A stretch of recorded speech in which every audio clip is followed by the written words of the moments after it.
एवं अन्य भद्रजन, अभी जैसा कि प्रारंभ में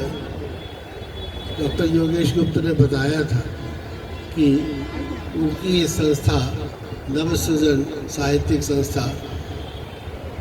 का जन्म 2008 में हुआ और 18 वर्ष बाद बाल्य होने पर उसी संस्था से नवसृजन प्रकाशन नाम की संस्था निकली और जिसका कि अब आज यहाँ पर कह सकते हैं कि जन्म हुआ या उसका स्वयं का विमोचन हुआ। ये संस्था के द्वारा जो कार्य किया जा रहा है उसके विषय में बहुत कुछ बताया जा चुका है और जो आप जानते हैं कि जब कोई शिशु बहुत ही चंचल होता है और माँ बाप को बहुत तंग करता है तो वो आगे बहुत बड़ा भी बनता है और बहुत विद्वान भी निकलता है। आज भी जैसा आपने देखा कि प्रारंभ में ऐसे ही कहीं लाउड स्पीकर नहीं, कहीं कुर्सी नहीं और काफ़ी प्रयत्न के पश्चात ये जन्म हो सका है संस्था का, तो निश्चित रूप से ये बहुत ही आगे बहुत ही प्रगति करेगी, ऐसा मेरा विश्वास है। प्रकाशक के संबंध में मेरे स्वयं के प्रकाशक जो हैं डॉक्टर गिरिराज शरण अग्रवाल बिजनौर के, वो भी प्रोफेसर हैं। उनका कहना है कि किसी भी पुस्तक का जो मुख्य पृष्ठ है वो बहुत ही महत्वपूर्ण होता है और मुख्य पृष्ठ से बहुत कुछ ऐसे ही है कि जैसे आदमी बहुत अच्छे वस्त्र पहनकर आ जाए तो हम लोग उससे तुरंत प्रभावित हो जाते हैं और अगर वो न हो तो नहीं होते हैं। तो मुख्य पृष्ठ पर वो बहुत ध्यान देते हैं, कई बार मुझसे भेजते हैं कि ये सही है कि वो सही है। मैं इस प्रकाशन के जो ये छाया बसंत रहे का ये मुख्य पृष्ठ आपको दिखाना चाहूँगा। इसमें विशेषता ये है कि सेमल के पेड़ से पेड़ पूरा तरह वो वृक्ष पुष्पित है, उसके धरती पर गिरे हुए उसके जो पुष्प हैं वो स्वयं अग्नि वर्षा कर रहे हैं और जो महिला खड़ी है वो स्वयं वसंत से प्रभावित उनके वस्त्र हैं और स्वयं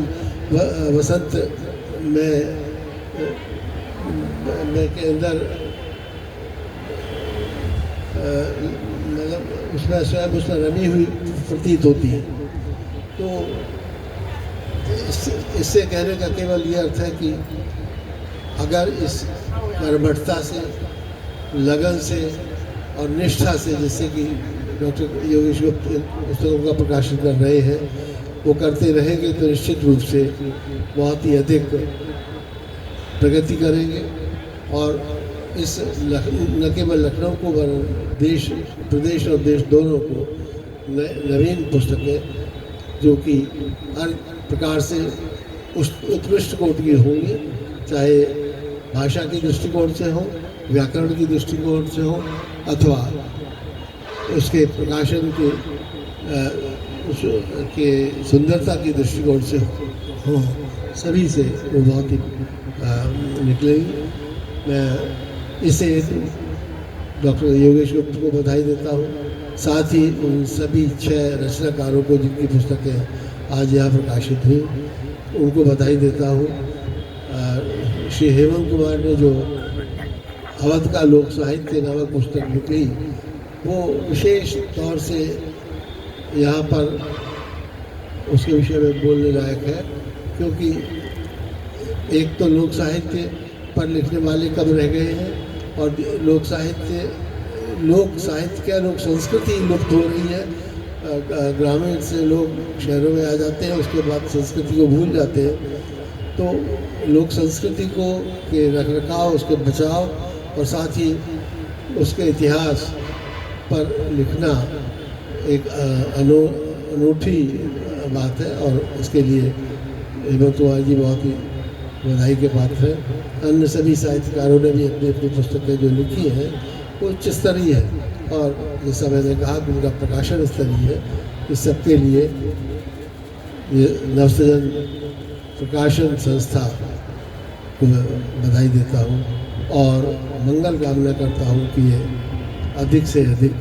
प्रगति करे और साहित्य जगत में छा जाए। बहुत धन्यवाद। बहुत बहुत धन्यवाद। मैं बस 2 मिनट और लूँगा आपका।